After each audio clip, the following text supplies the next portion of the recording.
as you interlock the two. Now stretch them right as... Soccer. And the... Quiet, please. In exactly 15 seconds, we'll be on the air.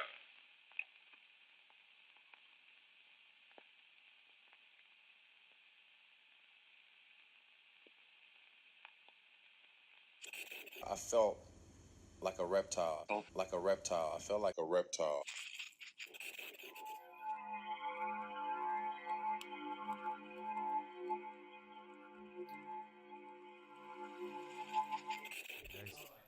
We're recording. I don't know.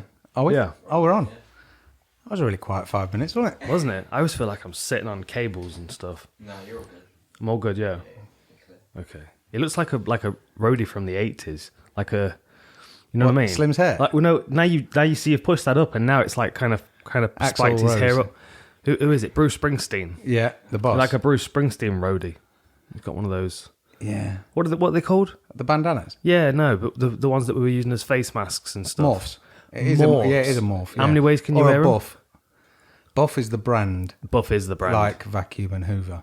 Yes. Yeah, so that's a morph. Morph's a brand as well. I think it's a tubular fabric. It morphed that little fellow off Art Attack. Yeah. That's the one. Yeah. Oh, hang on, I've got to show you this. I haven't even seen any of this. So check this out. We've got a sponsor. We have? Yeah, this episode of Full Reptile is brought to you by Blizzard. Nice. This is really cool. So they've sent us this figurine of Vol'jin to add to our set, our collection. It is Blizzard's 30th anniversary, and they're having a 30% off deal right now. So if you go onto their website, which the link will be below, and use the code BATTLE, you can get 30% off. And we're going to show you this. Now, I've already pre-built it, which means I've nice. stuck his arm on. It's like magnetic, the way you put it together, which is really cool. Because we had to use glue and stuff back in our day, didn't we? Yeah. You stuck your fingers together. This is really cool. And lead paints. Can you remember them little lead paints you used to use to paint stuff? Check him out. Dude. Yeah, I'll put the Is he box on good? the side. Look, so his arm is a magnet, look.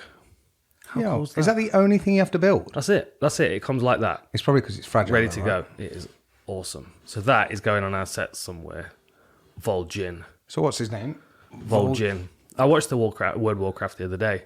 It's pretty cool because I used to play it. Did you? You must have used to play it as well. No, I didn't have a good enough PC. Oh, did you not? It was all on PC, wasn't it? Yeah, it was. I used to try and load it on, and I'd have to delete all my sister's homework or something. It was like we had one uncle that was good at tech, Right. and basically knew how to turn it off and on again. Yeah. And we never had a good we were late to the PC game. Like we were late to video. We had Betamax until like 2001.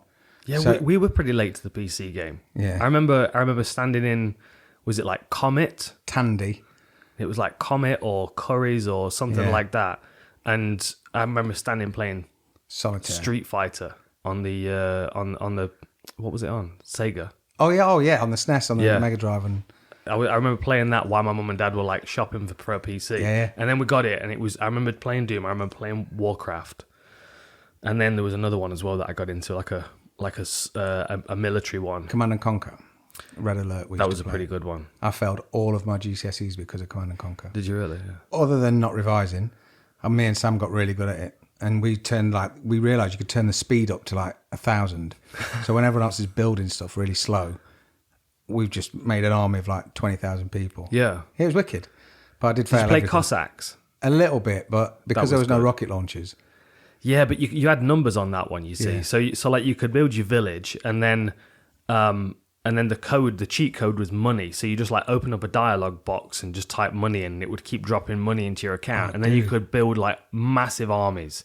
So I'd spent half the game building this empire with all these armies, and then I'd just march them from one side of the board to the other, and they'd just Wipe deal them with out. whatever was there. Handle it, boys. It was awesome. How many cheat codes can you remember from your childhood for video games? Oh, mate. Not many. I've got a shit ton. Really? And they are taking up space that I do not need to be storing the level select code for Sonic on the Mega Drive 1 from 1993. Or I can remember, you know, when PlayStation 1 first came out, I think it's about 97, and you could get Alien. It was either Alien vs Predator or Alien. It was basically the Doom engine. Yeah. You had to shoot the eggs and stuff. Yeah. And, like glowing green snot inside But them. before you know it, you had one bullet, and, you're like, and it was awful. So the cheat code for that was, I've got pink acid boots on, but the A in acid was a number 8. That's in there. I don't know why that's there. Why do I need to know that anymore? I don't know. There's probably a question on a forum. There's probably a conversation going on a forum somewhere, and they're like, Yeah. why can't this lost piece of information? Where's it's the probably cheat just code? stuck in your brain? Dude, well, we had Aladdin on the SNES, and the level select was you had to put the different player cards into 4 slots, and it was Genie, Jafar, Aladdin, Abu. I don't remember any. I remember Money for Cossacks. That's the only one I remember. Yeah. And I used to know a lot for Duke Nukem, Yeah. but now they're all gone. But it's like remembering all the finishing moves to Mortal Kombat or all the special moves to Street Fighter. My friend lent me, the arcade sticks? Yeah. So basically it's just lifted off the front of an arcade machine, but it's got a Raspberry Pi inside. So I sat with the girls and I was like, let me take you back to my childhood. It's got a Raspberry Pi inside. So a Raspberry Pi is like a mini PC. Okay. Too geek? Yeah. Yeah, Like so a mini PC. it's And just it's got a bunch of stuff loaded on it. Yeah, so you can put emulators on there. So Okay. all of the games like on an old arcade machine like Street Sounds Fighter. illegal. Probably, in one way or another. If I owned it, I'd be up for it, but it's not mine. I borrowed it. So this Raspberry Pi, you just put all your ROMs on. So whatever you want to play from back in the day. So if you get an arcade one, Yeah. so you'll remember going in, there was the 4-player Simpsons. Yeah, where you- Uh-huh. And then there was the 4-player wrestling called WrestleFest, Vendetta, Growl, all these different arcade ones you can now have on your arcade sticks at home. But the difference is when you press like one player, it puts a pound in. Right. Whereas when we were kids, you'd have to rob someone or like beg your Yeah. mum for a good couple of hours to get one go on Final Fight. But with this, the kids are just pressing, and it just... What was the one with the gun that you had the pedal and it was Time like... Crisis. Oh, is that what it was? Yeah. Mate, I could finish that on good. 50p. Yeah. It's my favourite, yeah. I never had enough time invested in those things to be good at any of them. Well, my mate... So there was a shop in Derby. Probably, I don't think it's been closed long enough to remain like out of the legal pursuits that are going on with it. So he used to run the shop, and part exchange were amazing because when you were stock taking, you would stock take new stock because that's what you've got in, that's what you're selling, and all the rest of it. If 100 people a day came through the door and bought in a disc to trade or a cartridge or whatever, they'd put your price on there for cash if they're buying it cash, trade, and whatever else it was, against new or against secondhand. So obviously we'd always go with take in like 5 games and you'd probably get enough to buy 1 game. So all of that traded stuff was never on stock. So if a few of them didn't go in or out, No one noticed. exactly. So that's where I got all my Dreamcasts and PlayStations and everything. I used to pay for stuff in bits. So like a guy once did me a favour at home, so I gave him a GameCube. And then someone else did something, I gave him a Dreamcast. Mate, it was sick. But we used to, because I was always there, they always had the new stuff, and they had like imported guns and stuff. Because the one you got with Time Crisis, it didn't have a pedal for the home version. Yeah. But you did have to plug it in the back. It was the first time with the light gun that you had to plug it in the back of the TV and the front. So like the reaction to it, because if up until then, What was the one I had? It had like a sensor that you put on the front of the TV. was that the Wii? Might have been. Yeah, because the Wii got a lot of light gun stuff. That was good. The House of the Dead and stuff like that. I remember playing Wii for like one whole Christmas. That's it. Yeah. Like we got it and we played it for one whole Christmas, and I've got this memory of my dad like really drunk playing golf in a space where there was just not enough space to play this Not thing. a lot of space for your dad to play a lot of stuff inside. That's and you know how animated and excitable he Well, gets. yeah. So you know, Especially if he's winning. it's pretty lethal. Dude. I can So remember- if you were stuck on a desert island then and you had 3 games you could put on your Raspberry, yeah. what would be those 3 games? Because the thing is, you can't have Okay. something that you can complete super fast. No. Well, I've got like a game that I'm playing at the minute that a lot of my phone games are like little puzzle games, a bit like Tetris, just with blocks, and they absorb every part of my brain. But it's labelled as brain training. It's not. I don't play games on my phone. I used to when I used to travel a lot more. When I was on planes, I'd have like Mahjong. Yeah. That was a good one. So I like Mahjong. I had that, but it's one of them. I don't know if it's dad games that when you get that 3 minute, or if you're looking at your phone and the kids are knowing that not to interrupt you, you might get a good game. Are you old enough for crosswords yet? No. Is that's still in the? I'm not good with, I'm not good with words or spelling. Even if I know the answer, I can't spell it. Surely crosswords though should be upgraded as the time passes. So like crosswords of today should be like cheat codes. Well, they go, oh mate, I'd nail that all day. Sonic Pass level 6. Yeah, and then it's like 3 across. Yeah, up, down, left, right, A and start together. That was the code. It still works. God. But I can't remember what I was saying. We're talking about being stuck on a desert island. That's it. So I would probably sort go of cheer for. We're doing a lot of Wreckfest at the minute still. So that's that is a good it's game. endless That fun. is. It's a good Endless game. fun. Although I was playing Sniper Elite for a while, and I've now got a kill with every weapon on the game. Nice. So I got that. It's like 0.07 of people play it. Got Have that. you stacked all the bodies yet and set them on fire? No, I haven't set them on fire, but I did build a roadblock with them, like 300 nice. style. When Yeah. they push the bodies onto them. So I gathered probably 30 bodies and put them in the middle of the road, knowing full well that this tank was going to be doing circles around the marketplace. And then I like mined the fuck out of it. Nice. So as it went over, it was just Oh mate, limbs and we play that Gold. for 5 minutes because there's always someone who is untrustworthy, which is normally me. But we'll start and we'll play Sniper Elite, and they say 4 of you, and you have to go and take out a whole army. And the lads are dead serious because it's early on in the night, so no one's cooked at this point. I might be a bit, but I basically get to the point where I'm bored. Yeah. Like they're creeping up, wait till the tractor goes past because the engine noise, and then you can shoot that barrel, and it's like, shut up. And next thing they see me run in, big dick swinging, just Leroy Jenkins, and fucking, and they always save me. Like I run in, I'm down, and I just lie there. They're going, lads, I'm down, and they're like, we know you are. You're 2 miles ahead of us. You ran off. And like, see, I don't play with people. This is why. Yeah, it's only family and friends, really. It's not like meeting new people. That's gone wrong too many times, honestly. Yes, that's not good. It is good. Sniper Elite's good. I've been playing, what's it called as well? Ghost of Tsushima. Tsushima? I've not seen it. Have you not? That's pretty good. Yeah, it's pretty good. So you're like basically you're like a samurai that's roaming around like northern Japan where the Mongols have invaded. Nice. And you like going into villages and liberating the villages, and like then there's like you get into fights and skirmishes outside, but you gather points and you get techniques to add to your arsenal and new outfits and new masks and all kinds of shit. It is a very cool game, but it like kind of pulls you in, so you can just spend all day. I mean, well, I've recently had a dose of the COVID, so I had a bit of time sitting on this. So when my head wasn't fucking pounding, you've not had it, have you? No. You've had the jabs though. Yeah. And I'm kind of one of them. One of what? Just I sort of States worked as a nursery nurse for so long that her immune system was like that of a chieftain tank. So she'd give me everything. She's an amazing carrier. Yeah. So like she'd be at work at nursery where essentially people just want to give their kids away. So she was your vaccine basically then? Yeah, she's just built me up to the point now where... You just don't get sick? Yeah, don't be off. Don't be poorly. And if I am, it just knocks me on my arse. Like when we had Ernie, he basically came from, I think it was Doncaster, and we picked him up, and you know me and dogs, I just want to rub my face on him all the time. But one of them had been poorly. He was then covered in poo, which we didn't know. And I'm like, ooh, do the little kisses, all the kisses. And I'm like, his puppy milk tastes funny. And everyone's like, oh, has he got that nice puppy smell? It's like, yeah, it's a bit shitty, but he's all right. And obviously putting his whole head in my mouth, you name it.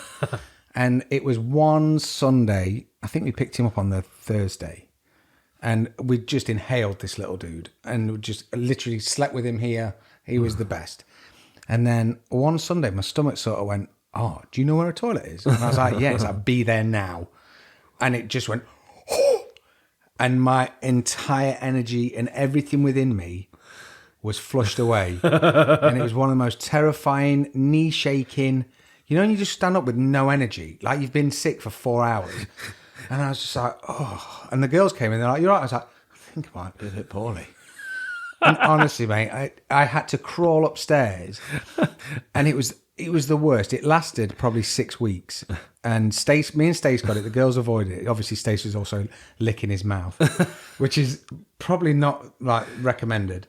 But I went to the doctor and she almost came out in a hazmat suit. And this is before Rona. And she was like, it's called a Campylobacter, I think it's called. And if I'd got it without of having a new puppy, because puppies carry it, she would have had to shut down Codner. Like a little dome, like The Simpsons.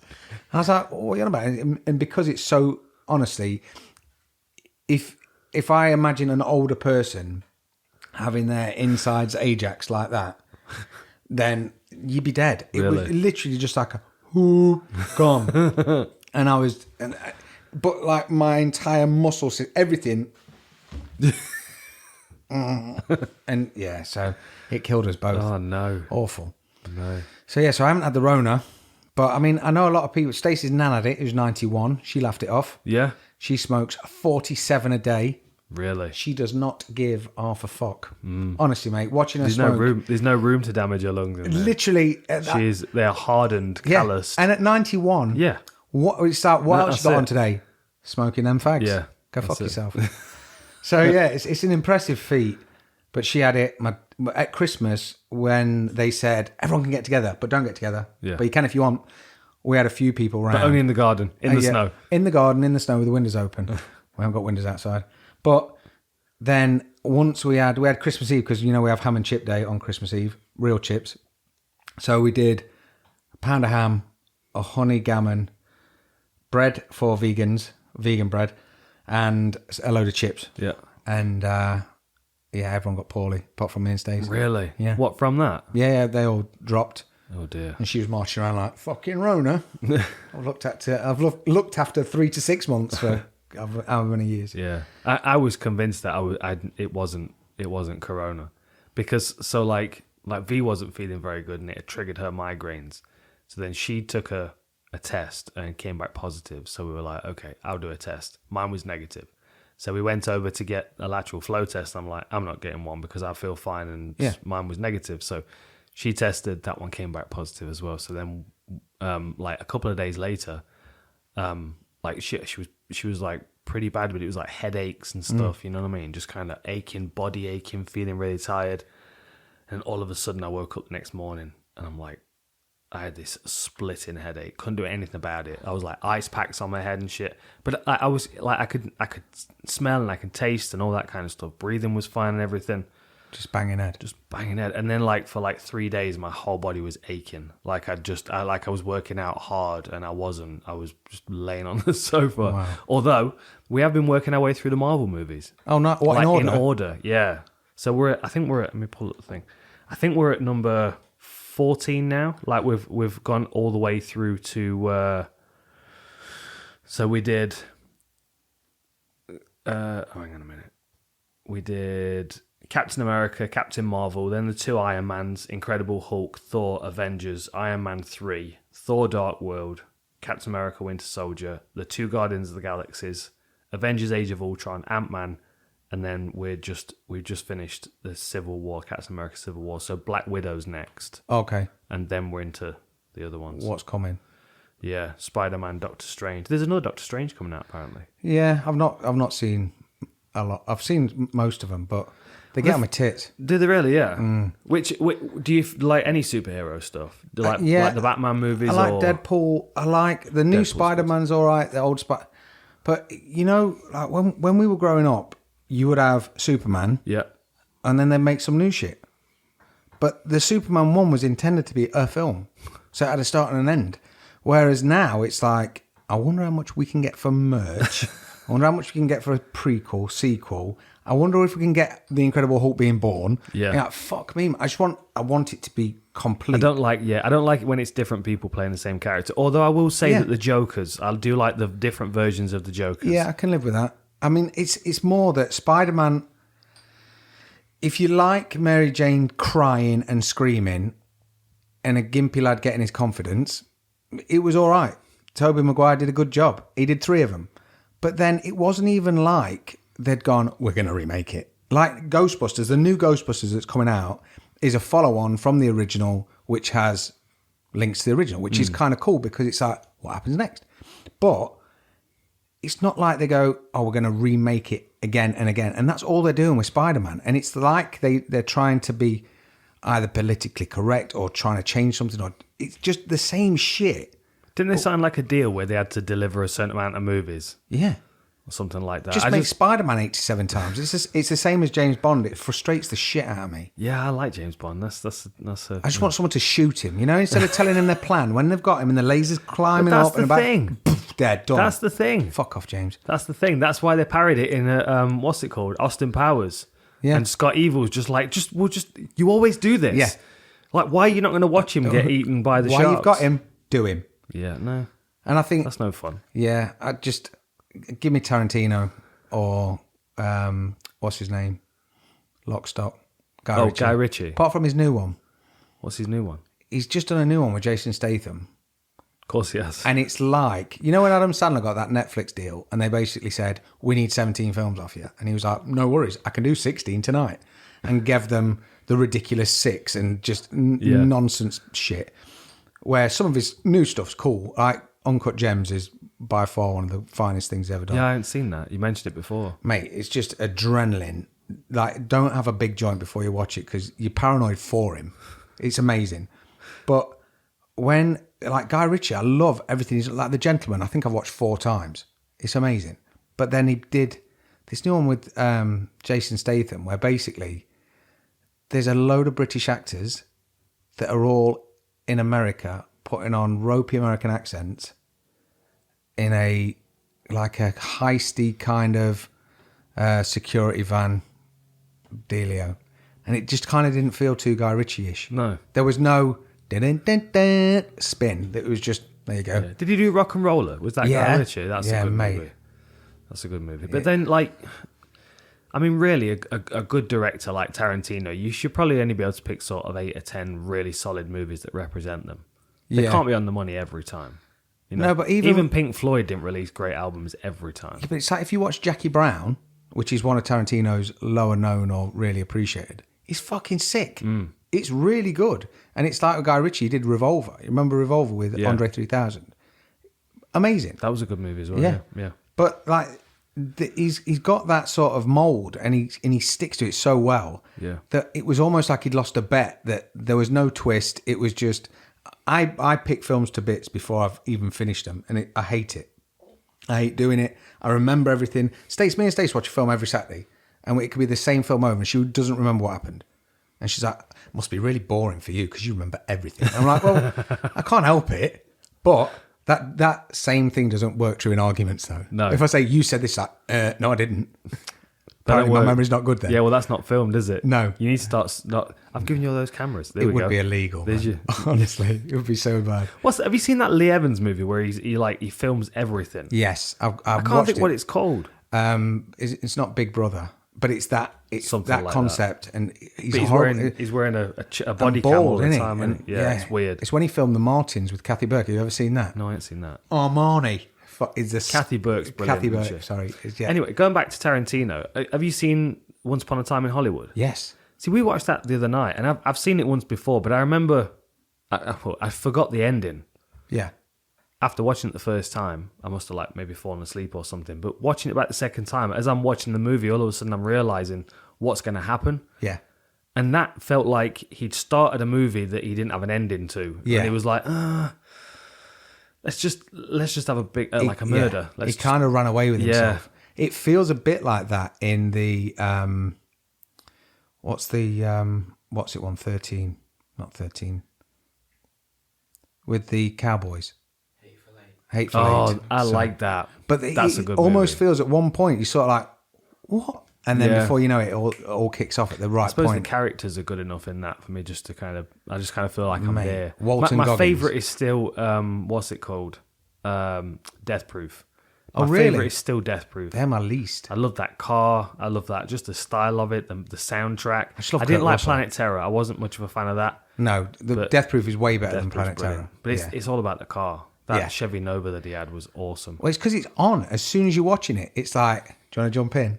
Dead. And you go, oh, all right, we're on. I watched Mad Max for Mad Max 1, because on a Sunday I'll catch up on fights, and I'll watch it on my iPad so I can mooch about. And Mad Max 1 was on, and I haven't watched it for so long, and it ages so well. But the main bad guy in that was the bad guy in the new Fury Road one. Okay. So he's called Toe Cutter in the first one, and he was Immortan Joe in Immortal or Morton, I don't know. You know the guy who's like with the mother's milk with a big face mask on? Yeah, that was him. Have you seen that Mortal Machines on No, Netflix? we never watched it. Is it good? Yeah, it's all right. It was all right. I watched it on a flight on the way home, and it's odd. It's weird, but it's a cool concept. I mean, if you just want to watch something you don't have to think too much about. If you want to pick it apart, there's probably some that's factual normal. inaccuracies, but it's pretty wild. It's a good movie. That's why Stace doesn't like watching stuff with me, because I go, that couldn't happen. Yeah, that wouldn't work. I watched too much Mythbusters, and it just sticks in my brain. Should we talk about some fights? Yeah, mate. Because we're not caught up for ages, have we? We haven't talked about the McGregor spoke stuff to you about anything. What have I got pulled? What do you reckon to Conor? Do you reckon he's losing his mind a little bit? I don't know, man. I don't know. I think he's a bit lost. Personally, I think he's I do think he's a little lost. But then, how do you find yourself when your life's constantly changing? Like everything around him's moving all the time. You know, he's in the limelight. He's out of the limelight. He said something controversial. Like the thing that would stress me out more than anything if I was him would be waking up the next morning and realizing that you've tweeted the night before when you've been on painkillers or drinking or whatever. Because it's like, I don't know. I mean, like he was always a witty individual. He always had something funny to say. But then that now has turned to he's got some venom behind it, and it's not a good look for him. I don't think. No, but you almost saw it a bit with John. You know, when John used to do it sometimes, when he'd sort of get off the rails. And the problem is now everything's filmed. Yeah. Everyone's got a phone, everyone's got a camera, and it's like all this shit used to kick off back in the day with football and rugby and other stuff, but there was no real record of it. I've been watching a lot of the wrestling documentaries just to see like the history of the Ultimate Warrior or Macho Man or British Bulldog. Predominantly all these guys are dead, but it's just interesting to know what happened. And there's so many stories of like, oh, this guy stabbed this guy in a locker room and this guy did this. And there was no Twitter. There's no. I mean, it'd be gold to see. Yeah. But now there's almost too much sometimes because the character, we've mentioned this before, you being the outlaw is different to you being Dan. Conor, there was a time when he was, like you say, very witty, very quick, but hungry, ultimately hungry. And he did it with this, not arrogance, it was arrogance, but it's almost that cocksure. Yeah. And for sure. He psyched so many people out.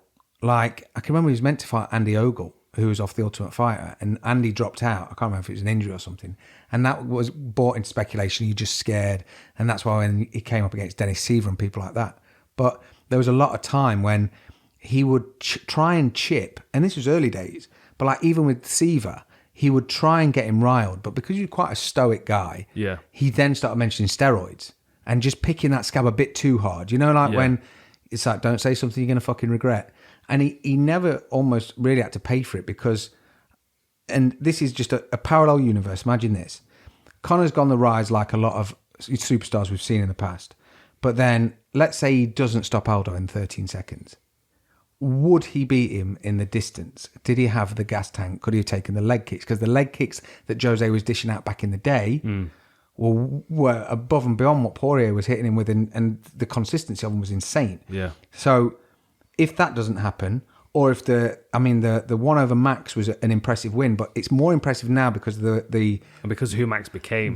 Yeah. So he was the legacy of Max is far greater than the Max that he fought when you were there and got me my nice signed Boniace hat. So he's lost to Jose. If what's his name would have had a full camp, Chad. Yep. And he got him down in the first and he was dominating him. Could he have stayed on top and gone for it a bit more? Maybe. So that's questionable. The Poirier fight for me, the first one, and it's really difficult to say because now he's on 2-fight losing streak. It's easy for people to go, oh, well, you were singing his praises.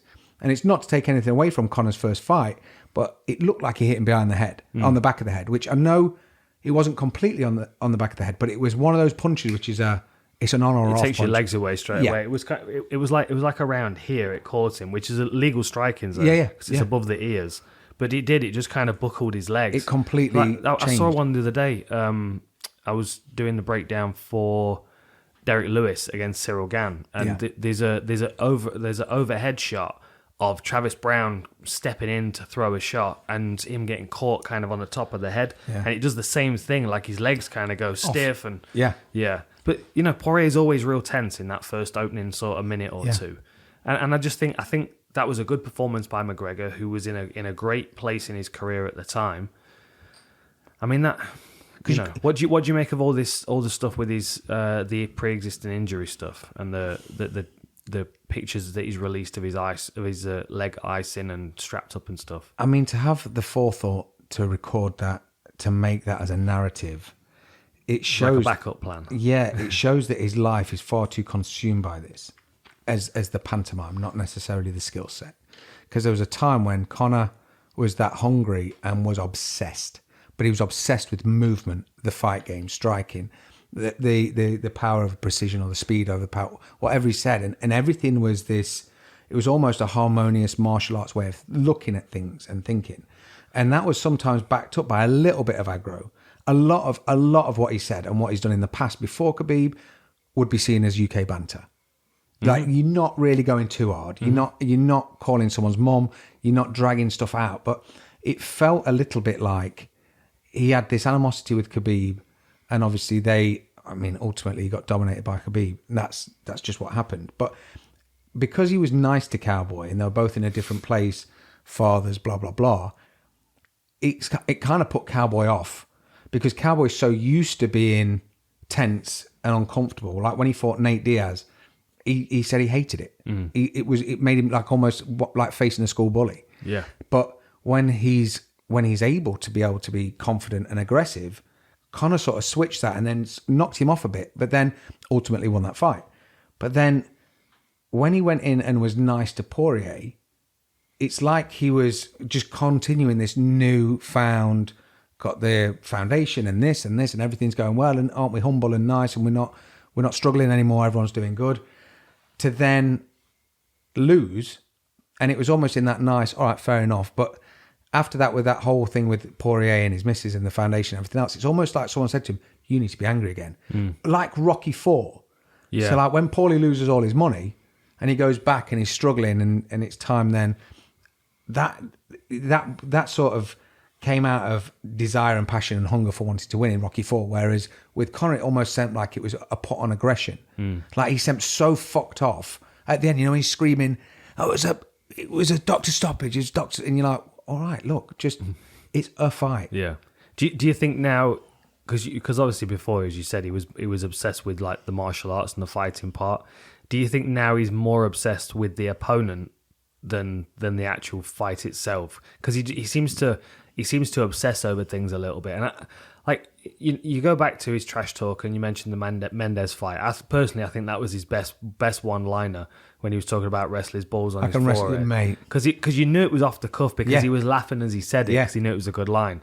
But then after like there was a point where it started to become kind of like venom coming out, like anger coming out. Like he'd got someone to stalk or hack someone's Twitter and find out person. I'm not saying any of this. I'm not saying he has employed someone to hack someone's Twitter, but the information he was getting, when he was on the stage against Khabib and are you talking about Ali? Yeah. And he goes, is it Noah? Is his son called Noah? He goes, how's Noah? I know about you. Take my words out, take my family out of your mouth, which he's reacting to someone being disrespectful, but then using that same thing back. And it's like, you can't regurgitate the shit you don't like. And it's almost, that old saying, if you can give it, but you can't take it. It's a shame when it becomes that visceral. And even Dustin at the end, he went to start to billy walk. If you watch when he wins, they raise his hand and he sort of half does a billy walk, but then me, catches himself. It sounded like he caught himself like, that's not me. Yeah. What the fuck am I doing? And then there was an interview and he said, look, I don't wish him any harm. I wish all the best for him and his family. Which I like Dustin a lot. He seems to have really kind of like leveled out and matured. And I think, you look back to when he faced McGregor the first time and he seemed so tense. Yeah. But that's probably could be because, like that was it. That was everything to him. His career, was everything. Stopping this guy that's coming up, chatting all the shit. Right. But the whole thing was the build up. So the fight week, the whole embedded was Conor one side of a ballroom, him the other, just giving it shit. So he knew he was chipping away, and he got a really good reaction from that, from Jose biting down. And I'm the biggest fan of Jose. I fucking love Jose Aldo. He's the man, in my opinion. He would be on my MMA Rushmore. Yeah. But he because of the language barrier and just the physical contact and the domination and the fact that Conor's getting all this attention in his home country, all the rest of it, for Conor to then be obsessed and know he's going to bite down, he's going to stomp out, and I'm going to fucking cry. And he does. And that to me was gold. Yeah. He manipulated that situation perfectly. Without a doubt. I remember I was in Dublin when he robbed the belt. Yeah. When he grabbed the belt. And you knew it was going to happen. Yeah. You could just see it was going to happen. Like the security knew it was going to happen. Everybody was like, of course he's going to do something. He's going to lunge for the belt. And the crowd there were just, I mean, they were asking questions, but they weren't questions. You know what I mean? They were just stoking a fire. talking. Yeah, stoking a fire. It was pretty rough. But he still seemed at that point to be having a good time with it. Whereas now it doesn't feel like he's... No. Maybe the stakes have gotten too high, the pressure's gotten I don't know, he's much having greater. kids. He's got kids now. He's got so many elements. Like, you know when Ronda was fighting and then she went off to do, was it Fast 6 or something? She did Fast and the Furious or a couple of films. You could tell, and she even said my focus was slightly shifted. Yeah. And the thing is, you know how hard a training camp is. And you know when you can see someone come in that has either made it to the UFC or had a few fights and how they train compared to how the new kid trains, and they are completely hungry. They've had to borrow a pair of gloves and like hitchhike a ride in. And those stories that you hear all the time of these people so hungry, it does it so many times. Like you see it in the media with anyone, like anyone famous. Once you get what you haven't had, it's a strange drug. Yeah. And it either you see some people who like are really careful and they can plan and make a really solid future, but then other people, it's like, I can't remember if it was Johnny Depp. But like where's McGregor's frustration now though? Because I mean, what does he want? Like as you said, you know, he's a parent now, and he's got everything he could possibly want as far as money and security and all the, you know, additional trimmings and stuff. Like he really doesn't have to worry about anything for another day in his life. He doesn't want to. So, like in putting himself in these circumstances, he's still chasing something. Is it the attention? Like what? Where was the frustration?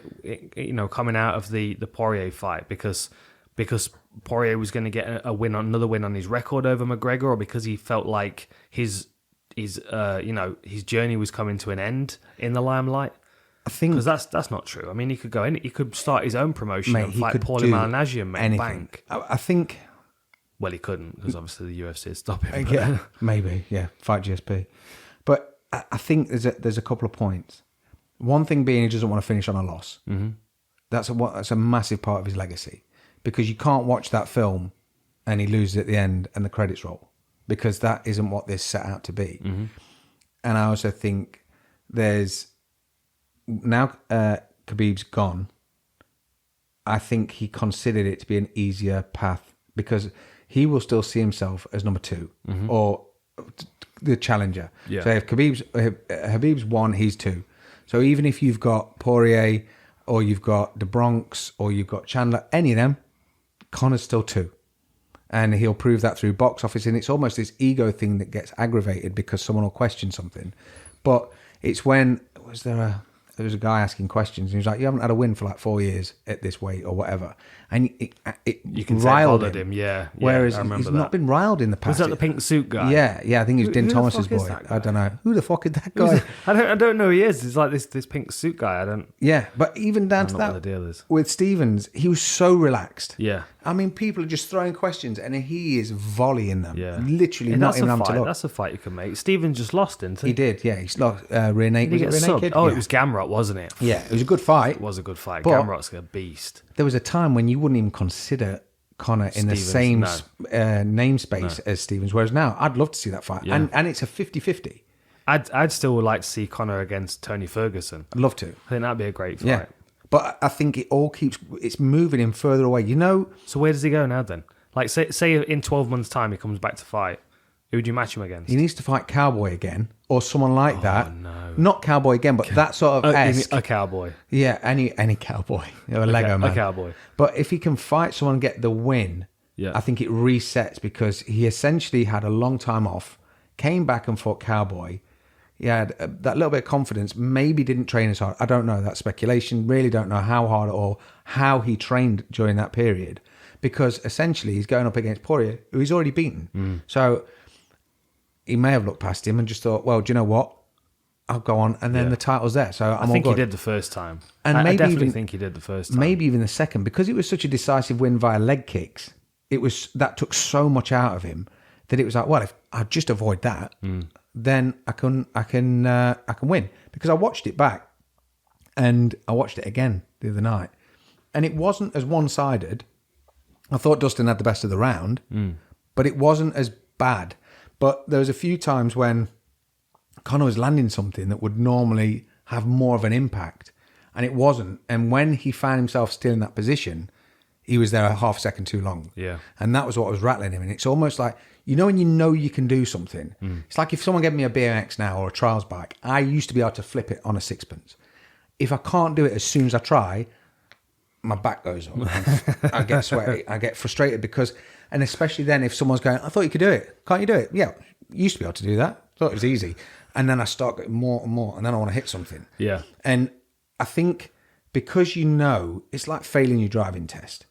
The minute you failed, all you want to do is take it again within an hour. But then what if you can't get that back? Exactly. What if there isn't what if like Jeremy Stevens might be the right fight, or Tony Ferguson might be the right fight, or exactly. Like what if he fights Nate Diaz a third time and he loses to Nate the third time around, and he loses decisively, like he gets anaconded? I think he's got to go then full hero legacy and get thrown out of the UFC for doing it. It's a full on like rock star. Go fight Paul Daly in Bellator. Exactly. The two. That'd be a fight. That'd be a fight. That would be a good fight. I mean, I can imagine Paul like chomping at the bit for that. But for sure. It's that type. I think he'd be able to completely refurbish his camper van. Imagine. That's such a weird thing. Like, I mean, obviously, like, I've known Paul for a long time. And every time I see a post pop up on his Instagram of him with his like camper van that he's kitting out, it's like, it just don't seem to fit him for some reason. He was always about like flash watches and like he was driving like an Audi TT and you know what I mean? Now he's like got a Volkswagen camper van that he's kitting out. That's that dad autism that he developed. Honestly, man, I've got it. I'm full tilt onto that. Like, I can't walk past TK Maxx without spending at least 35 quid in the kitchenwares. Is that right? Yeah. It could be Le Creuset. Le Creuset. It could be a cheese grater that boils an egg. You do often show up here with something. You're like, here, there's some Simpsons flip flops. Yeah, some mad shit. That's it, mate. That's it. But the thing is, that's my kind of place because it's just. I know that it's expensive somewhere else. Yeah. Even if it wasn't Even really if you don't want it. Yeah, don't need it. You don't need it. But you know that it's a good deal, so you got to buy it anyway. Yeah, but then someone like my niece came around and she's moving out, she bought her own house. So I'm like, there's 2 Hoovers, there's a microwave, there's a kettle. I don't know, it could be $1,000, but because I only paid like 3 quid a thing, off it goes. Or Facebook Marketplace, I'm bad for that. Yeah, my grandma was all about Facebook Marketplace. I'm an eBay guy myself. See, I like to search for odd books on eBay. My face is nowhere near as famous as yours, so I'm all right because I can go around and pick stuff off of people. But I can't imagine if you were buying, I don't know, an old cast iron griddle or something. All right, 4 quid. See you later. The girls made a fortune because they basically, my nephew went into the car boot and was flexing. Right. Walked through and he had like, I don't know, 6 packs of Hubba Bubba and 8 quid in his pocket. And he was like, the beginning of Stand By Me where they've got them fags rolled up into their T-shirt. He literally, big dick swinging straight through the house, chucking his 8 quid in the air, catching it, all his bubble gum, like something from the 60s. And the girls was like, can we get some of that money? I was like, yeah, well, you're not doing a car boot because I've got to be there at 6. So basically, they dragged everything out they didn't want, took pictures, put it on Facebook, and people were buying left and right. Yeah. They made bank and then told me it was theirs. Did you confiscate it all? Of course. I was like, play the game. One of them wanted to sell something that was mine that they'd borrowed. That's drug money. Yeah, for real. This is the process of money laundering called layering. Yeah, they properly ripped me off. But they made some good money, man. Yeah, it's good. It is a good place to use, I think. I like it. Yeah. But I don't mind eBay. But I've been done. Sometimes I get someone, they'll message me a link and they'll be like, "Is this signature real?" And it'll be like a UFC glove with some butchered signature on it that was definitely not me. Really? Yeah. Well, I would say probably 2 out of 3 are fake.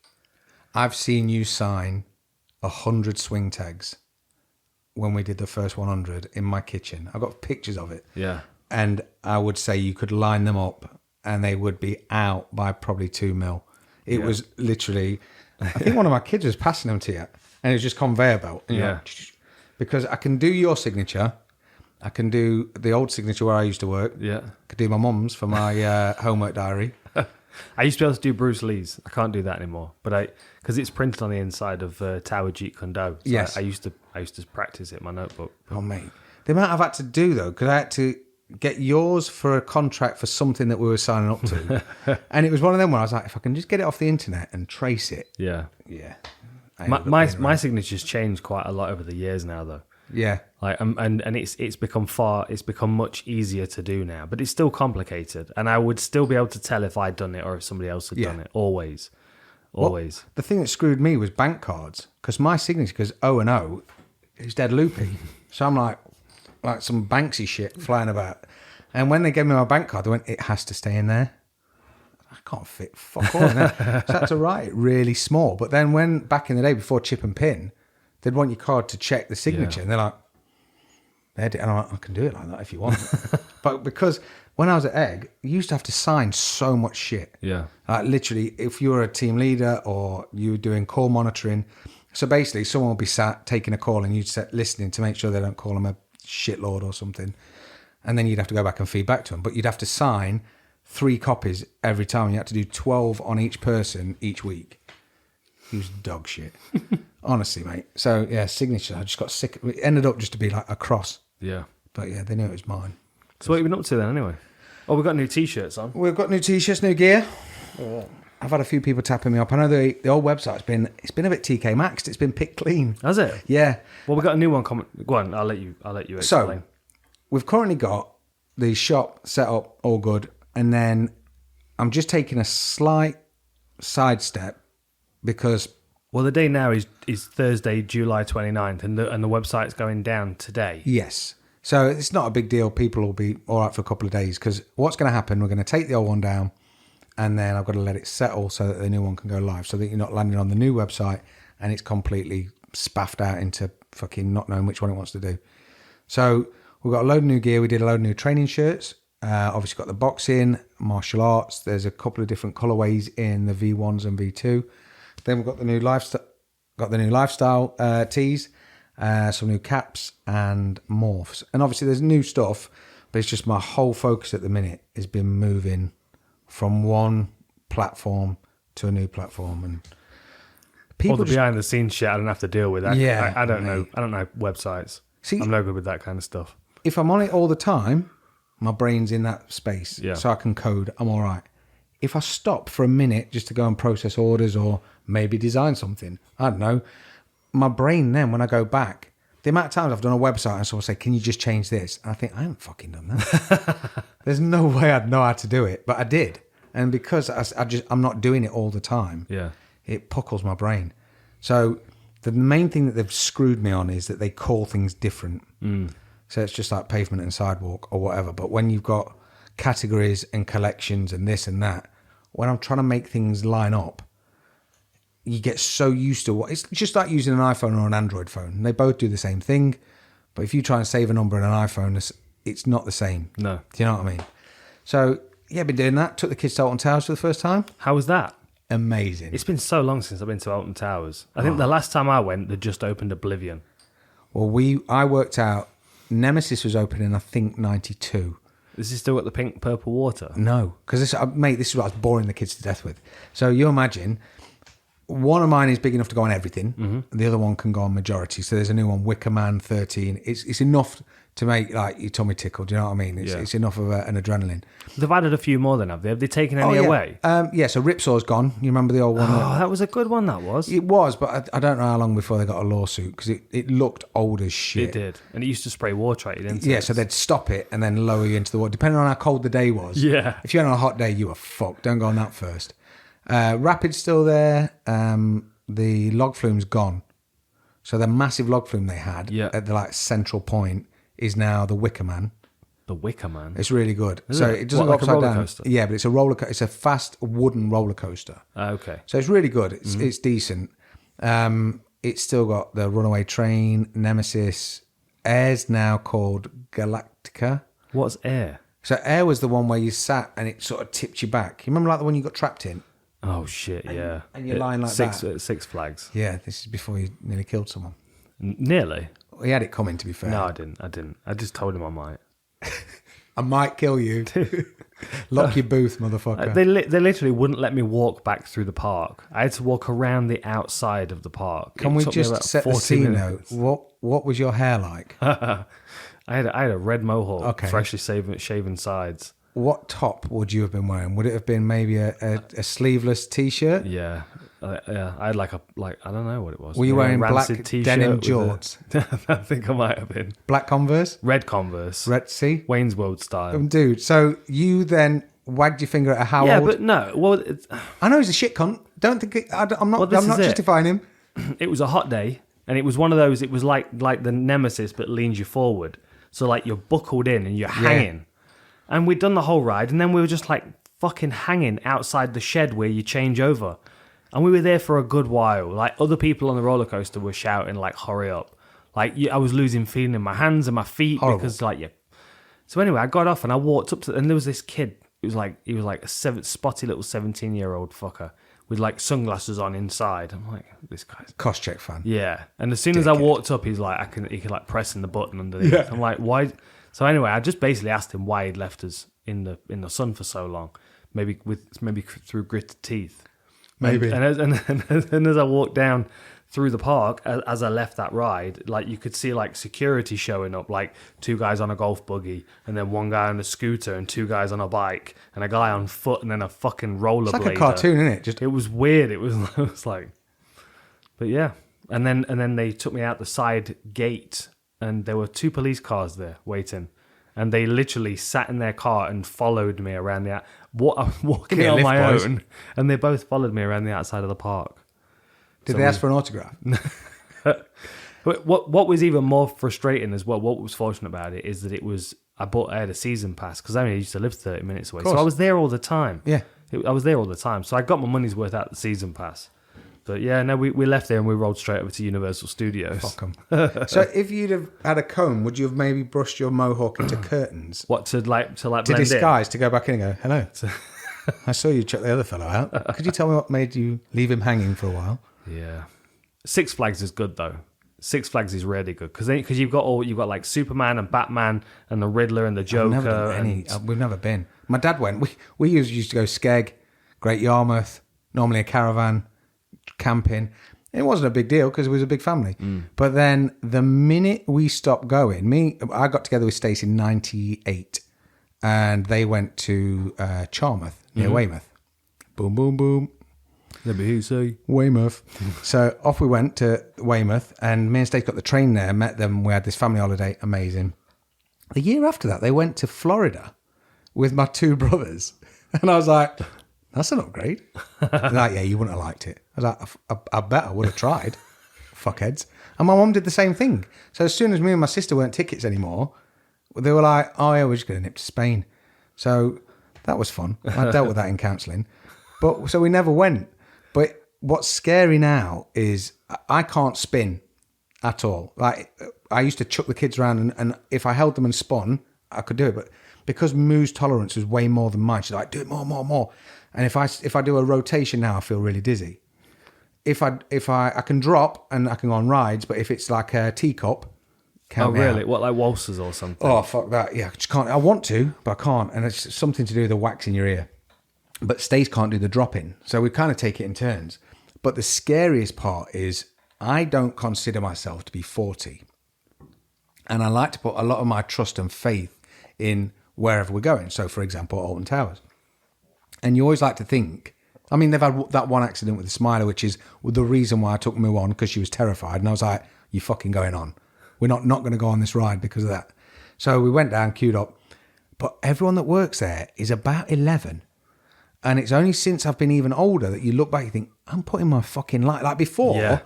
These are like teenagers working massive machines full of people. Like the danger element never hit me because I was like, they know what they're doing. Yeah. This is fucking England. We're fucking England, mate. We know how to make something or buy it. We know how to buy something high quality. So because I knew that you weren't going to die because of that, I was fine. But then when you look at fucking Spotty Dave picking his nose and trying to chat up someone. Yeah. Mate, it's even worse when you go down to like Goose Fair, one of the travelling fairs or something. Can't do it. Because, like, you know that those same kids that have built that thing, that are running the thing, are the same ones that, like, put those wooden wedges underneath it. Why not cover that up? I don't know. You can get a skirt. You know, like when you see a boxing match, a wrestling match, for anything. Just cover that shit. There's a skirt around the cage or a skirt around the ring. That's because you can't see how the sausage is made, man. I do not want to see behind that door. That's where John Jones is hiding. Fucking too right. He's got a bed. He's got a Super King bed. But yeah, You've been Drake Manor Park though, haven't you? Yeah. We took the kids. That was always one of my favourite places. See, I don't mind it, but the big rides as such now completely dominate. I think there's 3. They took that one out, which was like, you know where you've got the big circle as soon as you walk in. Yeah, like the hurricane, cyclone, tornado, yeah, it's, rip curl, whirlwind. You keep saying words. It's gone now. Twister. No, fuck off. It's the big... Maelstrom. Whoa, I know I'd get there eventually. It was in. I got there first. Motherfucker. Sorry, Elaine. So the Maelstrom's there, and then there was one next to that. That's gone. They've taken that out. That, like, really compact roller coaster. Yeah, and just it was like 15 loops. Yeah, just before you get to Shockwave. Shockwave. So there's the planes Shockwave, and they took the rapids out. It's gone. Is it? That girl died on a school trip. Oh dear. So she was standing up, or something fell out. Terrible. You know what I mean? Like, why was she standing up? Don't be standing up on the rapids. Right. Yeah, mate. I can remember when we were kids, and there was a kid at American Adventure got dragged in. Luckily, they got him out. But I can always remember getting on rapids and never particularly enjoying it. Nah. You just sat still waiting to be sprayed. Stop it. And there's a waterfall, and you're like, now we are going to get wet. You see them fucking idiots walking around in a piece of cling One film. of them big ponchos. What the fuck? I know. £8. Fuck off. I'll dry. Yeah. I'm all right. I ain't got money for that. I need to buy my chips. So, yeah, Drayton Manor is good, but I think since we've taken them there... But we did the thing where... you've raised the stakes now with Alton Towers. But we took them out of school. It's been years since I've been there. You'd love it. You would genuinely... But although I haven't been to Legoland either, and that really seems like my next stop off. yeah, see, that was my treat. Stace took me there. We actually took the kids. Again, we took them out of school, because if we're going to go queuing... I'm not queuing on a Saturday. You can fuck off. I am going to go at the best time, and I'll make sure they catch up on their work and all that legal stuff. But we took them to Legoland, and we basically said, I've got to drop off a car for work. So we got them up really early, pulled up at Legoland, and literally as you turn in, there's the dragon, and Moo sort of clocked this dragon. She went, why is there a Lego dragon? Nothing else. I'm like, all right. Carried on going in. Eventually the penny dropped. She went, stop the car. And we stopped the car. She got out, threw up everywhere because she got that excited. Wiped her face off and was like, right, can we go in? And we're like, yeah, off we go. And that was it. We just left this massive pile of sick on the side of the road. But yeah, it's good. But Legoland, again, you're not, like, I think not for rides, is Alton it? Towers is 1.4 is the biggest you've got to be to be able to get on. Whereas the biggest, they don't really have anything that's like a white I just want to knuckle. go and steal bits and Mate, the trouble is with the Lego Village, it's not built to scale, so it's not Technic size and it's not Lego person size. It's that in between where they build a person out of bricks. And as much as I like it, like the Star Wars stuff is next level because you kind of go through that Lego size, and they've done the bigger versions, but then they've got them weird, not Creo, the weird Lego-y, Technic-y, you know, like the ones. Duplo. No, you know the Star Wars figures you've got. Oh, I know what you mean. Yeah. But The it's like a jointed ball ones. joint, Yeah, rather than it being a figure. They've sort of matched that size. I don't know why, but scale bothers me. Like I feel like if I see the kids play with an Action Man and a Lego Man, I'm like, they can't interact. They're too different. No. It's G.I. Joe and G.I. Joe, or it's like we've got different size figures here. We've got Hacksaw Jim Duggan, who's slightly bigger than all of the other ones. Yeah. It's just an unfair advantage, isn't it? you can't have it. And It's he's like got a two Hongman before. Choi. Yeah, it is like Hongman Choi. Jesus. So yeah, like it's good. It is good, but it's a fucking trek. Every time we went, we decided to have a massive argument on the way home from Legoland as well, and it's far. That's no good. So we'd drive and then come back on the same day. But yeah, that wasn't good. And then Thorpe Park's decent. I've never been there either. Oh, really? That's worth a trip then, because that's got a different Nemesis. Nemesis Inferno or Enforcer or some shit. What do they do? Set it on fire before you get on it. Yeah, that's what they did for the first few, but then decided against it, I think, lawsuits. They've got a Saw, you know, the Saw horror movies. Yeah. They've got a ride where... I can't get into those movies. No, I can remember watching the first one at the cinema. I was like, fuck, that's next level. do you want to play a game? I was like, yeah. And then my tattoo artist at the time, Emma, her boyfriend was like 4'6". They were massive comic book nerds, massive manga heads. Like, you go into their kitchen to be tattooed, and like there was fucking Spider-Man on the wall and all sorts of shit. And one day I went round, and I don't know if you've ever had this when you're being tattooed. I got really tired, like almost blink you're asleep tired, and I was so exhausted. That's after like the first 2 hours when the adrenaline's died off. Everything's and, gone. Yeah, you can feel sweat dripping out your pit. You're like, that feels weird. Yeah. So we're doing that, and I turn around, and he dressed up as Jigsaw because he was tiny, and he had a little tricycle, and he came riding in with the mask on, and I was like, "That's not what you need." Just stand still. I'm like, "Fuck what?" And he was like, you know, with his swirly cheeks. You want to introduce him to Colin Fletcher? He could walk out with him with his next fight. Mate, that would have been next level. Dude, his walkouts were so creepy. It's that tattoo on his chest. You know like hands with the clown's face. It's like the thing off Alien, isn't it? It's like a face huggery, but it looks like they've got nails. And I don't know. I think mine are just kind of nondescript. Then it's not really picking a lane completely to be like horror slasher movie. Do you know what I mean? I'm ready for some more. I'm ready to get the tops of my shoulders done. I've got this space here that bugs me. And my tiger's still not finished on my leg, of course. Well, Tony saw me the other day, and because he saw that bit, he wants to. He was like, "I've got to get you in." And I've got to do your ribs. And I was like, "Yeah." Just let me know whenever you want. I was like, "Yeah, no worries. I'll be dead busy for a week." Yeah. Fucking hurts. Yeah, and it hurts more now. And shall we catch up on a couple of fights before we close off? Well, what we got? Well, we've got Cyril against Derrick Lewis coming up, and then I want to hear what you got to say on Nick versus Robbie, because you obviously remember watching the first one. Have you seen all the memes? Have you seen the memes that Max Holloway put out? Me watching Robbie Lawler versus Nick 1, and it's a picture of Rush. And me watching 2.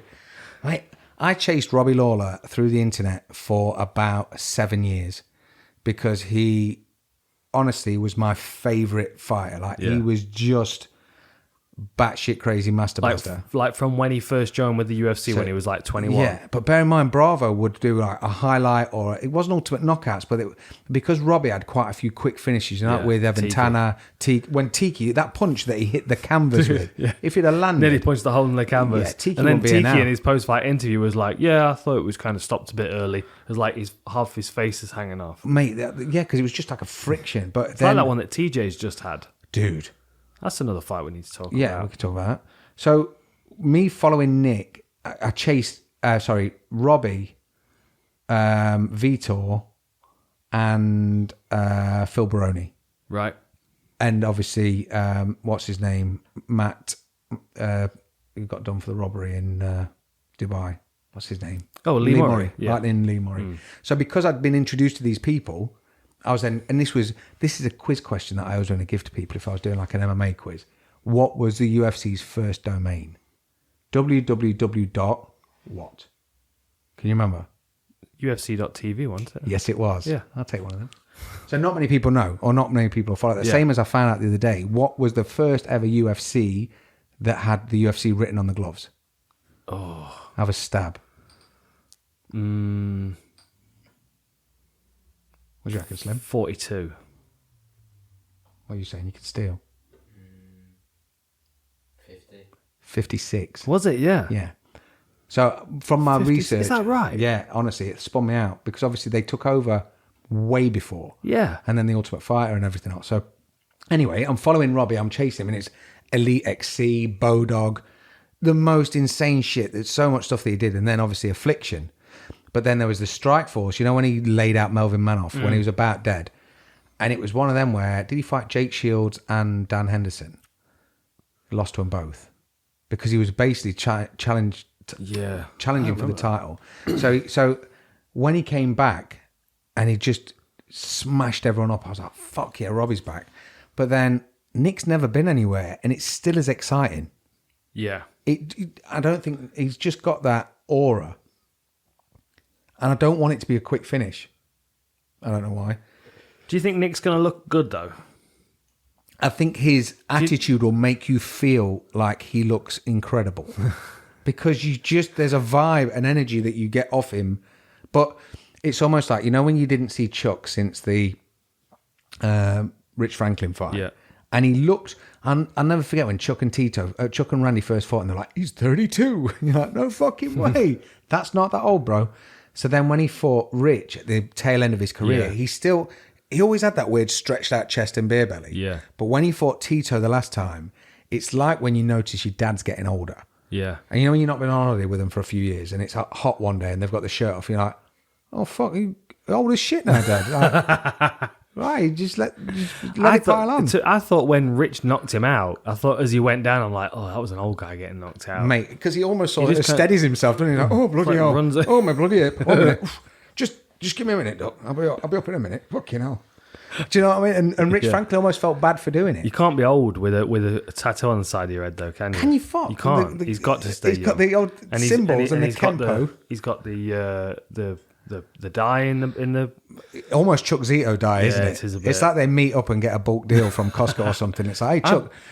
I'm leaving mine all to come through. I've got some like grey streaks coming through here. Although I did shave the sides. That does make me look a bit young when I shave my head. I've got the salt and pepper all over. But they could have a beard dyeing brand, the old Chucks. They could, Chuck Brothers. Chuck Zito, Chuck Liddell. Mate, that'd be fucking Chuck brilliant. Dye. Chuck Dye.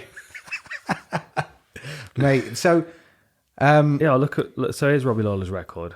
So he was okay, go from the UFC when he came in. Was it Koscheck that he knocked out? Aaron Riley first. He joined the UFC when he was 4-0. Oh, sorry, is this the very first time? The very first. Oh, fuck off. So he went. Okay, so he went Aaron Riley, UFC 37. Which one was Evan Tanner? Oh, we're away a bit, yeah. Okay, go on. So Steve Berger, 37 and a half. Tiki Ghost, and then he lost to Pete Spratt, but that was that hip injury. Yeah. And that was because he'd not warmed up, because he never did he? No, and Tiki just looked like he'd murdered him. Yeah. Then he was it Robbie then? No, then he beat Chris Lytle by decision, UFC 45. Yeah. Then he got knocked out by Nick at 47. Yeah. And then he lost by a triangle choke to Evan at UFC 50. Gone. Then he was Super Brawl, King of the Cage. But he was still fighting good. I mean, he fought Falanico Vitali twice. Once on Super Brawl, once on Icon. Jason Miller, Joey Villasenor, Frank Trigg, Mauricio Hua, Scott Smith, Jake Shields. So these are Strikeforce now. Scott Smith. They were Elite XC. Then he went Jake Shields Strikeforce, Manhoff Strikeforce. That was a fucking knockout. Do you remember that? Mate, we was nearly dead. It was like eyes closed, like clink. Winged it. Mate. And then jumped on him. Then he lost to Babalu. Babalu was a light heavyweight. That was it. It was Jake Shields that lost to Dan Anderson. Sorry. And it was, then he knocked out Matt Lindland. Or beat Dan Anderson. No, he beat Dan Anderson. Yeah, Matt Lindland. That was Affliction. No. Was that Affliction? That was Strikeforce. Henderson Babalu 2. Okay. Then he lost to Jacare, lost to Tim Kennedy, beat Amagov in Strikeforce. But these are all Strikeforce. Lorenz Larkin. Then he back with the UFC at 157. Koscheck was the first one up against the cage, squatted down, just clink. Sorry. Bobby Volker. Yeah. Roy McDonald split decision. Lost to Hendricks. Beat Ellenberger, Matt Brown, Johnny Hendricks. Back to Hendricks, back to Roy McDonald, Carlos Condit. Lost to Woodley, lost the belt. Beat Cowboy. And then he's on a 4-fight losing streak now. Yeah. RDA, Askren, Covington and Magny. Heavy wrestlers. Mate, I tell you what, it's a hell of a career though, isn't it? Dude, he's the man. And have you seen him on his off days? 28 and 15. What are you doing, Robbie? I'm going to make some shit films, and I'm also going to go fishing with my son. Crack on. I can't wait for it. It's the event of the year for me. So what's Nick Diaz's record then? 26 and 9. Dude, look how long ago BJ Penn was. We've almost got the same record. Mine's 25 and 10. What's his? 26 and 9. Oh, I'd love the winner of this one, I'll be honest. Well, John Wayne Parr first. We're going to have that first. John Wayne Parr, Cage Muay Thai. We need to get to win the Analyst of the Year first. I think we need to start a campaign for that. That's not going to happen. The Empire, the Sith Lords are working against What that. if Dana had to present you with a medal himself? It was not a trophy, it's a medal this time, I've decided. And it's like the end of Star Wars. Whereas, do you reckon he'd try and strangle you with it? I don't know. He'd have me escorted out of the room and I'd have to sit next to Ariel in the corridor. Ariel's already there. Where's my ticket? It's a ticket for the corridor, so take a seat. Yeah. No, John Wayne Parr, I think. Dude, that looks like it's going to happen. exciting. Yeah. And then Nicky Holskin after that. Then Diego Sanchez wants it, bare knuckle as well. Well, would that be rude not to? It would be rude not to. It wouldn't be rude. It'd be best if we could have it with like cars just pulled up with the headlights. Yeah, like a Van Damme movie. Sainsbury's car park. Sainsbury's a bit too upmarket, isn't it? It is, yeah. Like a Netto. But have to be an Aldi or something. Aldi's quite popular now. Is it? Yeah, maybe we'll go We've Netto. got little car parks, done. haven't Yeah. We could do a Waitrose. Waitrose, imagine. Diego turned up at Waitrose. Diego, the price dream. Jesus. What do you reckon to this interim title? It's kind of shit. It's frustrating because I feel for Stipe. He's angry, isn't he? I kind of want him to retire because I really like him as a bloke. I want him to sign with one. Yeah, I've never really thought that he would be the champ, and he surprised me, and he was an amazing champ. But he's an amazing champ on paper. When you see someone like Ngannou that is like an experiment, like the first time he beat him, it was like watching England play football. You had 50p, 20p, twitchy bomb the whole time. It was kind of unfair to make him fight Ngannou in the smaller octagon, wasn't it, the Apex? Well, dude, it was just ridiculous. I mean, like if you took the Cyril Gane Derrick Lewis fight, and they moved it into the Apex cage, you all of a sudden you go, oh okay, shit. This is now Derrick Lewis has got a much better chance of winning. He may as well handcuff both their left hands together. Do you know what I mean? So I kind of feel for Stipe, but then because of the whole, I don't know if it's because Conor's just come back and the whole money focus and all the rest of it has then brought it up again. Because I'd like to see John Jones fight. I love watching John Jones fight. The heavyweight division needs him. But I don't know what the stumbling block is. I don't know if he's asking for an insane amount or they're What's he offering want? 20 mil? I thought it was 100 Is that what he wants? I don't know. Nah, he don't want 100 mil. But I mean, he wants. I'm sure it's 20 mil. He wants something like that. whatever it is, Just pay the man. He's the pay best. the in man. Let's watch him fight. Yeah. He's the boy. So that's kind of frustrating because that's the fight. Well, they've just got 175 mil off that cryptocurrency. I mean, they can shave a bit of that off for Yeah, John just- Jones. just he'll drop in. be walking out wearing one of their logos on a t-shirt anyway. And his shorts. right? It's got to be worth 20 mil to him. Easy. So I was kind of like, I don't mind Cyril Gane. I quite like him. But his last two fights haven't been like I'm watching John Jones. No. And that's no disrespect to him. He's a good He's fighter. 9-0. I mean, you know, he's 9-0 and he's fighting the best guys in the world. I think it's too early for Cyril Gane to be fighting for a world title, and I don't think Derrick Lewis is the best expression of MMA we've got at heavyweight. And I just like to give him an interim title. Well, first of all, it's disrespectful to Nunes, who's now the co-main event. Yeah. Because like they've created an interim title when they've already got a champion defending. Why their belt. wouldn't they have put Nunes as the main? I don't because they don't feel I know like the weights she can work. Yeah, but that's the thing. I mean, it's still a legit title that's on the line, whereas the heavyweight title is not a legitimate title. It's an interim, and it's only an interim because Ngannou's not ready for another 6 weeks or something. But I heard a load of stuff where he said he was. He's not ready because of the money, Maybe. or he's not ready because like his last fight he didn't expend that much energy. No. Do you know what I mean? It wasn't. I'm not saying it was easy, but he looked damn good, and he looked like he did it in his sleep. Yeah. But the most entertaining bit of the Cyril Gane and Derrick Lewis fight will be the build-up. Will be his interviews. What do you expect to happen? Do you think it's going to be 25 minutes of Gane picking him off? No, Or do you reckon Lewis will catch him? I think it might be like the Ngannou-Lewis fight, the first one, where Which just stood staring at each other. Yeah, but you remember when Kimbo fought Houston Alexander, and it's that chase, and it's just. Yeah. I hope it's not, but I mean the thing is with Derrick Lewis, he's showing some insane like changes every time. Who did he drop that flying knee with? And he came out. Yeah, Olenek. He came out early second round, flying knee to a right hand. What are you doing? And he's got good takedown offense as well. And you know, if you think back to the Latifi fight, he uses that lead high kick quite a lot to move him towards his right hand, which is all measured. My concern is that he's not he's going to spend a lot of energy trying to get close to Cyril, and Cyril won't engage him. Yeah. Cyril's going to be on the outside, and then when Lewis starts to slow down, that's when Cyril starts moving in and picking him off and beating him up, maybe even taking him down. But the question always in the back of your mind is, well, you know, if Derrick Lewis lands, you know, it's night. Which is, and the thing is, was it Volkov that he got beat up for 5 rounds? Yeah, it was the last 10 seconds of the third round. It was a 3-round one. He was like, for anyone, you'd say Volkov, move, just keep running, just for 10 seconds. I think Travis Brown, did the same thing. You start to look at him and you go, oh, he's hurt, he's tired, he's slowed down. Now it's kind of safe. Because if you think back, Travis Brown was like jabbing him in the stomach, like teeping him in the stomach, and he kneed him a couple of times. Bullying. Like he was holding his stomach and like hunched over at one point. I think Cyril should be able to outpoint him and like out tag him.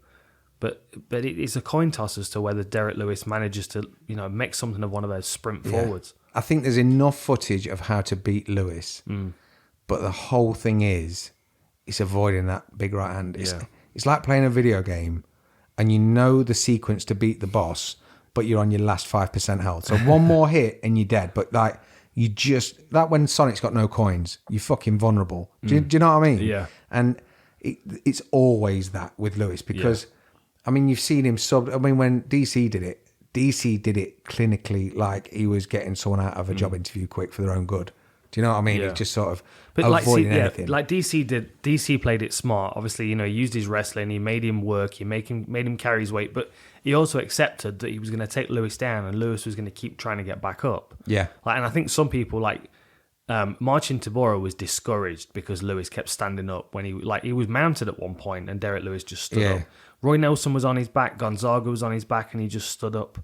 He's just massive. He is. He's a ridiculously strong individual. But then, with Cyril, I feel like he's a smart fighter. I feel like he's real measured, and I don't feel like he's going to leave himself vulnerable because I mean, you think back to the Rosenstrike fight, and he did the same thing for 25 minutes as he did against Volkov, and Rosenstrike was able to catch Overeem in the last few seconds of their fight, 25-minute fight, caught him in the last 30 seconds, but he wasn't able to do that against Cyril. No. But then I don't think it's as easy to underestimate Rosenstrike as it is to underestimate Derrick Lewis because Rosenstrike looks like a kickboxer. Yes. He moves well. Yeah. Derrick Lewis looks tired. He shows when he's tired. He shows when he's frustrated. So I think people kind of take their eye off the ball a little bit and they're like, he's hard to read. Beaten here. Yeah, he is really hard to read. Because the problem is, he's hard to read and he can take a punch.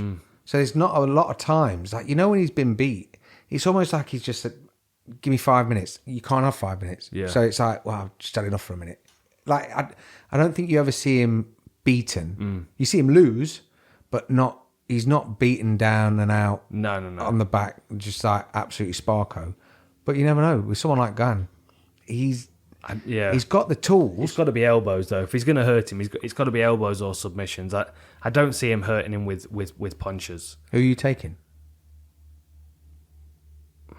I'm taking Lewis. I think Derrick Lewis will catch him. I kind of want to see Derrick Lewis for the belt. 15 minutes. Yeah, I'm kind of indifferent.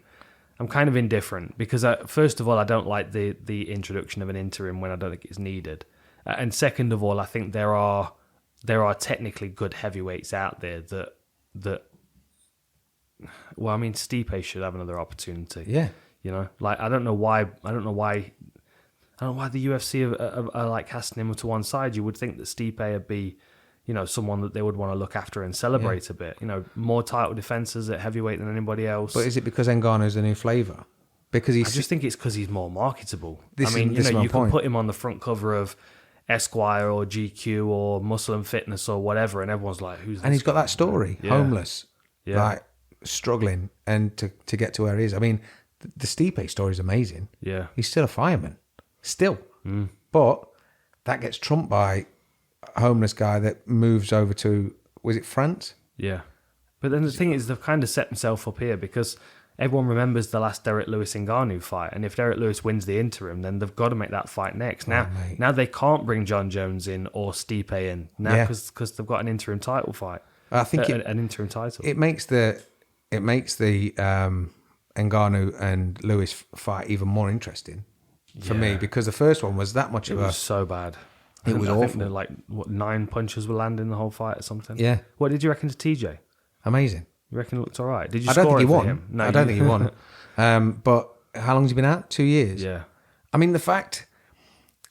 To go through what he's been through is insane. For saying that... I mean, on one hand, I'm kind of torn because I always like TJ did. I always like Cody's fighting style. The fact that he beat Cruz was impressive and all the rest of it.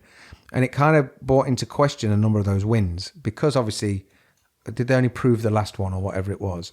Yeah, I know. Someone put this in the comments the other day actually on the Outlaw Picks podcast, and they said that when he failed that test for EPO, they went back and tested his other samples and they were clean. Oh, okay. So is that because he did it right and he got away with it, or is it because... I don't know. Because taking EPO and doing the way that Lance Armstrong does it, you're not meant to pop. You're not meant to show up. So if it was clean, is that because they did a good job, or is that because he was clean? Yeah. But it kind because they tested him at a time when he didn't have it in his system, perhaps. Yeah. I don't know. It's this is the thing is like everyone's always going to form their own opinions regardless of the evidence. Like first of all, USADA's an independent organisation that work for the UFC. So, like, I mean, you know, how can we trust them? No. Like we could, and the benefit is to get him back. Exactly. I mean, is this guy this? Well, I mean, you heard what Anthony Smith was saying the other day, didn't you, about John Jones? What did he say? Like he said, he was receiving phone calls every day and going into the John Jones fight. They were telling him that he was failing his drug tests. Really? Yeah.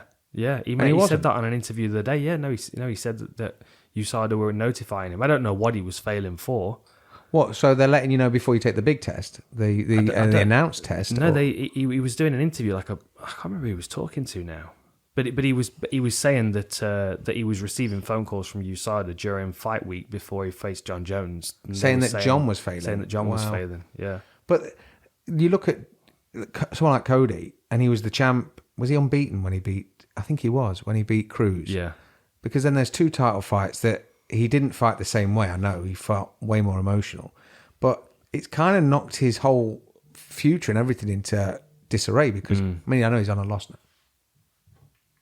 That's my daughter.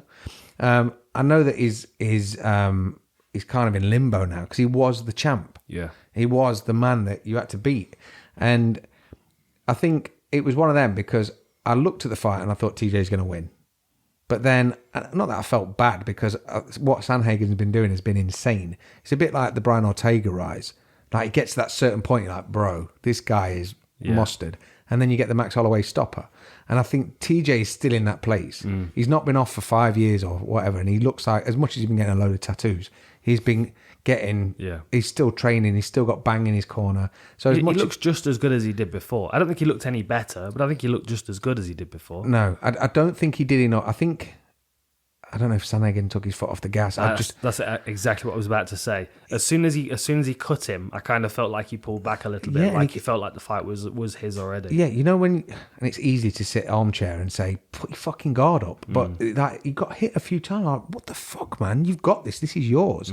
And I don't know. I think the fact that there wasn't this whole cheat thing that he's owned his past. Which you've not seen a lot of people do. They've not always done that. I mean, there's a few famous cases where it's been overturned, but there's not been a lot that you've gone, all right, it's like... You know, the only one I can think of that just owned it was Gilbert Melendez. Yeah. And it's almost been forgotten now. Exactly. That he failed. Yeah, because but then he but sort with of... TJ, but like with TJ, they, like, it's like they've made it a part of his story. It's because of the animosity. You know? But, I mean... Even go back to Conor. Conor called it when he was level-headed and seeing, and he could almost see through a lot of things because he had a really clear mind. And it's shown in the Ultimate Fight when he's like, he's a fucking snake, he's screwing you. And ultimately, the story that he was laying out was pretty true, whichever way you looked at it from. Not that it affected him any, but obviously, Faber's all about loyalty and this and that. And the thing is, sometimes people move. Sometimes people stop training together. Like you and Paulie trained together for a long time. Now you've got separate gyms. It doesn't mean you're going to spit in each other's face when you see each other. No, not at all. You're happy for each other to move. But because of that team alpha male, that not bravado, but like Faber's, I've established this for us. It is a little bit you with us or you against us kind of vibe a little bit. I mean, I've not been you there. with us against us or you Dominic Cruz. I've not been there, but times when there's been animosity within the gym, it's always been a very public thing. Yeah. And that's not, you know, I would imagine that it goes on in other gyms as well, but you just don't see it as much. Well, you've got such high profile like Benavidez, Faber, TJ Dillashaw, Cody. Who's the guy? Even their coaches and Page. Bang. Yeah, Page, Bang Ludwig. Andre Feely, Danny Castillo. Exactly. Buchholz. Jason Buchholz, that's it. Because he's not there anymore. Calvillo. Yeah. And who's the guy that got concussion from TJ that now Holdsworth. Holdsworth. And it's all that type of thing. It's way too public. So go back again to the 60s, 70s, 80s, the wrestling times when we don't know who's falling out, but they still put on the show. Yeah. That's why it gets a little bit too Love Island-y, that too many people's opinion, because ultimately, Faber and TJ fell out because of Bang, because Bang was getting results and he's so loyal to Bang, but Bang wanted to sell his peanut butter or something, and then that was, whenever you put money into any circumstance, it could be a fiver that's gone missing or it could be 500,000. When it comes down to like the distrust, and it's like the popularity as well, especially when like the gym's owned and then there's other coaches there that are doing well and they're getting the accolades for training up fighters and exactly. I don't know. It always seemed like a very kind of drama rife environment. Even though all the guys, individually they're good guys. I like Faber and Benavidez. I've got on with all of those guys, but like, I don't know. I mean, it's that Central California vibe, isn't it? It's just a little bit friction. But you could name 10 other fighters that have bounced from one gym to another. So like, if you go back to when Chael Sonnen was training with stuff like Randy Couture and Evan Tanner and I can't remember, Chris Lieben or whoever, Dan Henderson, they weren't always together. No. Do you know what I mean? You have your few outliers like Chuck that was with Hackelman and whatnot, where it's like when Rampage was with what's his name, the guy with the little flat, the boxing coach. I can't remember his name, but Rampage was with him for a while before he came over, and it seems to work. But when they change, it's a big change because they're so focused on them being a one person, one big fish in that pond. Yeah. Whereas when you get these groups, it's weird because you don't seem to get the same publicity as when it is like Alpha Male, because they are like little Jack Russells, just all fucking chirping away. And realistically, TJ left and he's been amazing. He's been absolutely amazing. I know he lost to Triple C, which we watched here. He just should have never made that cut, though. No, and ultimately, was it a lucky punch? Was it one of them ones that you think, well, maybe it could have gone... Like, you wouldn't have said it would have been a 90% Triple C, especially after... what's his name? Need him. DJ. Yeah. After DJ landed that knee and crushed Triple C's fucking stomach. So it's weird because if it was anyone else, you wouldn't think a lot of it. But it's because obviously the power of the Joe Rogan podcast and wanting to hear the story. Like there was enough of that and story. Everybody's got their own Instagram and everyone's got their own social media, so you get like bits of conversations through the whole array of it. Yeah. But I mean, and the Ultimate Fighter as well, obviously, because they were on each other's case there. And that was almost Conor trying to fight TJ and fight Cody, and he wasn't even interested in Faber. Faber was not really. He was almost like the dad trying to hold off his football squad. Do you know what I mean? So it's a weird one because I think a lot of the times when people deny things as well, and then ultimately have to come out and say, yeah, it's true, it's always way harder. Yeah. So when Conor's like, oh, he's a fucking snake. No, he's not. We're best friends. I'm gonna go around for his house for tea on Saturday, and we're best buddies and all the rest of it. And then it's like, actually, no, you were right, because there's a lot of subtleties that people can pick up. And with someone like Conor that can pick and pick and pick at that type of thing, when you don't want people to know, because if you can read people well, it's a fucking weapon. Comfortable. Without, mate, honestly, so many people fucking hate me because I will. If you try and embarrass me or show me up, I can make you look like a fool, because that's just how I've had to work, because I can't fight very well, so I have to make you look like a twat and run. So it's easy to see, and I think that a lot of we get it. British humour with the banter side of things, you can pick things out quite quickly. Whereas, as people have seen on the Rough House Uncensored, exactly. like we're always trying to get, especially the boys that are at the gym all day, in training camp, they're always trying to get a rise out of each other and stuff. But like this, it was. I mean, we've talked about it before. Like when I went over to train in California, like the whole gym vibe is different. Like people aren't on each other's cases like that. They're like complimentary and, oh, you had a good day training today, and you'd be like, it's kind of a bit odd, but it's like people you don't get that back and forth, and I think that can kind of work out a lot of kinks. Definitely, like when like for example when Truman was back in the gym after the Cage Warriors fight, because Jimmy had stayed and cornered the other boys, Truman had a dig at him about it. But it was like within banter. Yeah, you but could feel he felt it a bit, of course, but he got it out of his system. Exactly. Yeah. And then it's out and it's done and it's been heard and no one's taken offense, and it's not, Whereas I think if if you were always keeping that back, it's always simmering under the surface, and then when there is a circumstance where you've got a list, pressure's put on that situation, whether it's from an outside source like Conor picking at it, or the cameras are there, or there's been alcohol involved or whatever, it's not very strong. Like the guys at the gym here, same with Roughhouse, we were always really tight because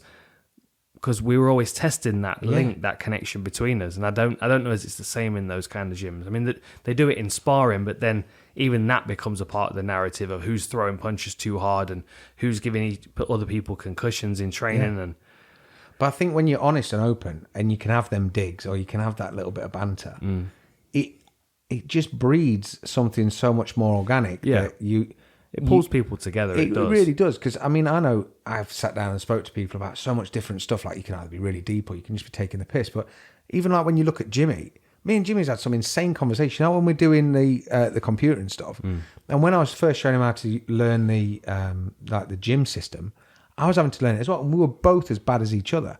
But we were kind of laughing at how bad each other was because he was almost like, well, mate, you're meant to be fucking good at this. So he still had the upper hand. Of course. But at the same time, he knows ultimately that I'm going to get way better at this than you. Yeah. So but you've always got that piss-takey vibe. And that's what I've always gone with. You've got to laugh at yourself. If you can't laugh at yourself and you're too serious, you get too tense, then you can't focus. Yeah. Then you're going to get punched. Don't get punched. Laugh it off. Yeah. And you see, there's quite a few fighters, even like Holland. Holland is almost like an expat. Because he is picking at people and having a laugh and just trying to knock you off that little bit of a vibe the whole time. And it works. Because they're like, why the fuck aren't you serious as me? Why don't you take it? Like, you remember when you fought Marcus Davis? Fucking ran out the cage. That, bro, it's a fight. Yeah. We sold a few more tickets. We might get a bonus. Yeah. Chill out. But oh no, yeah, but it was. But that's not an environment that he was used to in the gym. No. Whereas it was nothing different to what we would normally do. You know, it was. Yeah, I don't know. I'm glad that TJ came back and looked as good, but I feel sad. I feel sad for Corey because I genuinely feel like he's the better of the two. Yes, and I feel like he did take his foot off the gas as soon as he cut TJ. I felt like he didn't. Like he wasn't going after him quite as much until he felt like the fight was starting to. I think it could have been scored either way, and I couldn't have been mad either way. I kind of watched it and I was like, oh, because the thing is, I do that thing where I'll start to watch the fight, and because it plays them as separate fights, I don't want to look at how long it says. Because then you'll know whether it's a decision. 25 minutes. I'm like, why? Stop! Don't. And that's weird, that isn't it? Yeah, I don't want to look. It's easy to watch a fight through the first time, even if it goes to a decision. But if you know it's a like when I was researching the other day, and I'm like, oh, Gane's last two fights are both 25 minutes. I've got to watch. 15 minutes, 10 rounds of him tagging the person from a distance, and not really doing it with that much. No. Right, but finesse. Derrick Lewis, you can get through half of his back catalogue, easy. In like 5 minutes, mate. His early fights, and he's got some wicked sub defense as well. He really has. He's surprised. He's almost like Roy Nelson. You know, when the first time you saw Roy Nelson, and you didn't know who he was. I know, obviously, you're like, there's no way this guy's a good fighter. This guy ain't doing fuck all. Because when Dana called out Kimbo at that thing, Roy Nelson was like, I thought I was the announcement. And that lit a fire up his arse because he ended up winning it. Yeah. But was still the Burger King. But the thing is, I mean, to see, you've obviously trained with jiu-jitsu guys. I've trained with jiu-jitsu guys that are big. And you're like, you're not going to do fuck all. Yeah. And it doesn't really matter. Everyone's skeleton is pretty much the same size. And they can make it move fucking fast. Yeah. So with someone like Derrick, the more he gets better, it's almost camouflaged within this frame of just mass. And he's not like he's just a big fat mess. He's just a fucking massive It's bloke. the same as Roy Nelson. Honestly, I trained with Roy for a bit, as you know, and he was like you'd be surprised how like heavily muscled he was. Yeah. It was just the areas that you would see were the parts where your eye was drawn to, like the scraggly beard and the mullet and the big gut, and like Derrick Lewis was in much better shape when he made his UFC debut. Yeah. He was much leaner and stuff, but now he's topping the scales at 265. But he's still probably got a lot more muscle mass now than he did when he first signed, which was ages ago. I mean, he's had a lot of fights in the UFC. I think that always makes it a fan favourite, though, because you've always got your tailgating trucker guy that's like... One of my friends came around and his favourite fight was Roy Nelson. Yeah. He said, I fucking loved it. Watch him. He don't know... And his words to me, he don't know fuck all... But he always wins. I'm like, he knows quite a bit. It's because he gives all those guys that are out of shape a hope that they can also fight. That's the problem with the Roy Nelson. Well, you look at the Brennan Schaub Roy Nelson finale. Brennan Schaub, at the time, was essentially 6'3", chiseled, just like muscles where all the muscles are meant to be, broad hips, thick boy, if he wants to call it, whatever. He looked like a fighter. Yeah. Roy looked like a replacement that they'd ran into the parking lot and gone, bus driver, I need you a minute. Are you right to stick these shorts on and just let your mullet out and go and have a fight? He hit him so hard that he tried to climb a rope. Yeah, an invisible rope. An invisible rope, or he's milking a really long cow. Tried to climb Mike Beltran's moustache. Dude. But that brings fan. Yeah. That just sets everything on fire. Like Derrick Lewis could fight every night in a Tesco car park and I'd go and watch. Yeah.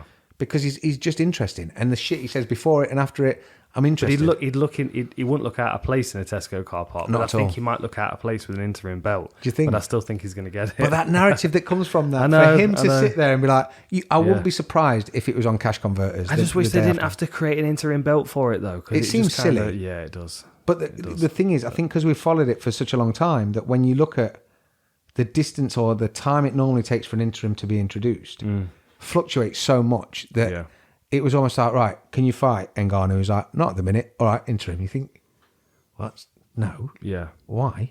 There's got to be a rule to it. There's got to be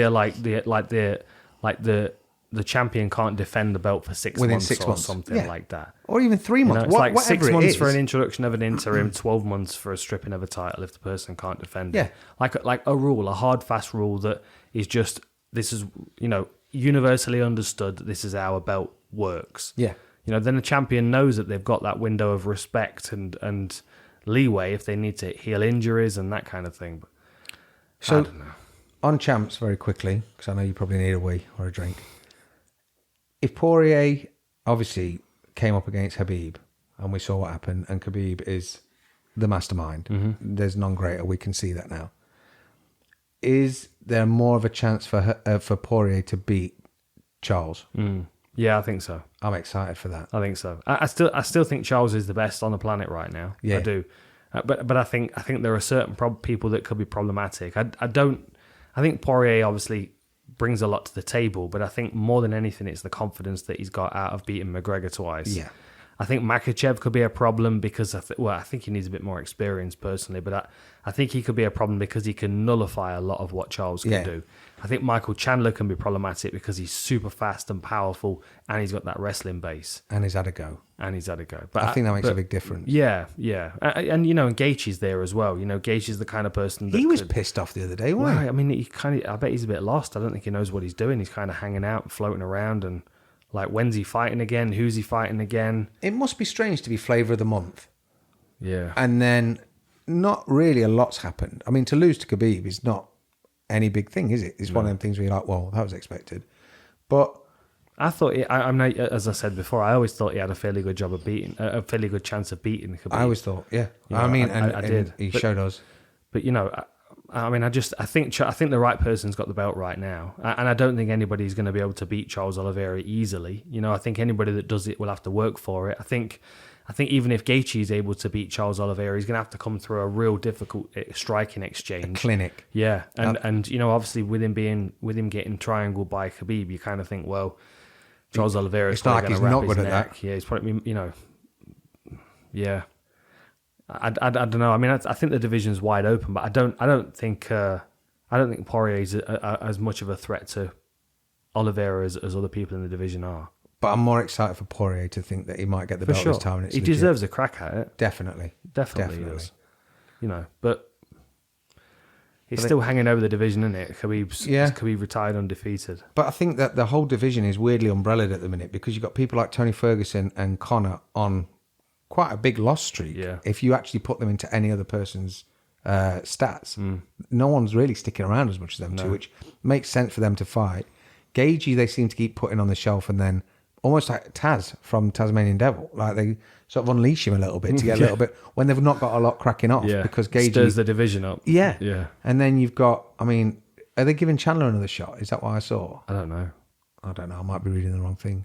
And I saw that Colby's fighting Usman again, which I'm excited about. Yeah, I'm interested to see that. I think Usman's going to look like a better version of himself again, and I think he stops. I think he stops him again after what he did to Masvidal. Yeah, I mean, I know Covington is not the same as Masvidal on the feet, but he's better on the ground. But I'm looking that Usman now has lit that fire to sort of say you fucking watch me. Because when he was doing that whole, it was only 30%. I don't need to hear that, dude. No, he turned a corner, especially with the Gilbert Burns fight and with the Masvidal fight. I think he stops Covington next time around, and I think Leon is the ideal next threat for Usman. I think it's because he's got that chip on his shoulder, though. It's because Usman's got that chip on his shoulder. He's still fighting to prove something. Yeah, he's still fighting to get better every time as well, because he feels like he needs to prove something still. Yeah. What do you think is going to happen with Tyron? A few years ago, I'd have had massive confidence in Tyron, thinking this is going to shut this motherfucker up. When really, it's I'm a not as way confident. bigger scalp. It's a massive scalp for Jean Paul Duttier, for Jake Paul. I agree. I'm worried. I could see Tyron punching himself out and then Jake Paul beating him up. Yeah, because Jake Paul's young. He's not really had his chin tested. And I'm not saying everyone's born with a chin, but he's bigger to the point where it's not like you're punching even. It's not like Rock and Sock and Robots. Tyron's having to punch upwards, and it's a lot more chasing, and there's a lot more to move about. If it was MMA, all day it would be big gloves as well. Mate, you have to be really accurate, and you have to set your punches up better with big gloves because you have to create openings. And that's what scares me, because it kind of doesn't give MMA a fair foot, because it almost like when he's going, I've beaten all you guys, I've beaten fucking this and that. You're like, dude, you won't beat anyone. Yeah, step in a cage, fight in a cage. Woodley's got a good chance of beating him though. I just think the longer it goes, the more it starts to favour Jake Paul, because Woodley will punch himself out trying, especially if he's emotionally invested in it, and which he already seems to be. You know, to him, again, someone was filming him backstage, and sometimes these conversations are private conversations, and sometimes I think Woodley was trying to say, bro, he was trying to big brother it a little bit, and I can remember doing this with a guy I used to work with. He was born of a different generation, and he was on Twitter giving it all this, and my advice to him was like, look, just slow your fucking roll a little bit. You don't need to Charlie Big Potatoes everywhere you go. You're all good. He ended up with like 500,000 followers. I've got 100. So yeah, he was 100% right, but it was kind of in a dirty way of doing it. Whereas I think the damage has already been done by the Paul brothers. Not the damage, but the effect has already been, because you can see that there's more views on YouTube than any fight network ever. Because my kids know who Jake Paul is. And I mean, they know fighters, but it's not the same as, Tyron Woodley is. So it just bothered me a bit, because we were almost putting at least one good guy up. But it's like playing top trumps, and it's not really the best, but it's decent. And it kind of bothers me, because I don't want to hear him chirping. I want to see him get cracked. I've got no problem with him in the fight game. I've got no problem with him having a go. I've got no problem with him trying and putting a record out there, because essentially he's training, he's an athlete, he's doing it. It's respect to him. But I need him to know that MMA is a legit thing. Yeah. That he would drown him within seconds. Yeah. Because it's well documented. I don't mind. I don't mind if he beats Tyron Woodley. It'd be if one of the Paul brothers fought Anderson Silva and beat him. That's when I'd start getting really annoyed. I'm like, come on now. But Anderson Silva looked good the other day. He did look good. Gift, that little 15-second. I was like, come on, Anderson. Yeah. Right. Should we get this wrapped up? You ready for a whiz? I am. Nice one. Quick shout out to Blizzard again. If you go on the link below and you use the code BATTLE, you get 30% off. They are celebrating their 30th anniversary, and they've sent us this awesome Vol Gin, which is very cool. Which you can take the hand off, just like that. And now I've got to put it back on. I wonder if you could put other magnets in there. I don't know. You kind of want to experiment now, don't you? I do, yeah. I've got like fridge magnets I can hang off it. Hey. I didn't do that. Of course. Can we just edit Not that quite thing? figured out magnets yet, have you? No, I'm not good with magnets. Not quite it affects my brain plate. You did it first time. Look at that. Nice. Wicked. Use code BATTLE. Battle. Good lad. Nice one. All right, mate. Take it easy. Good catching up. Catch you next time.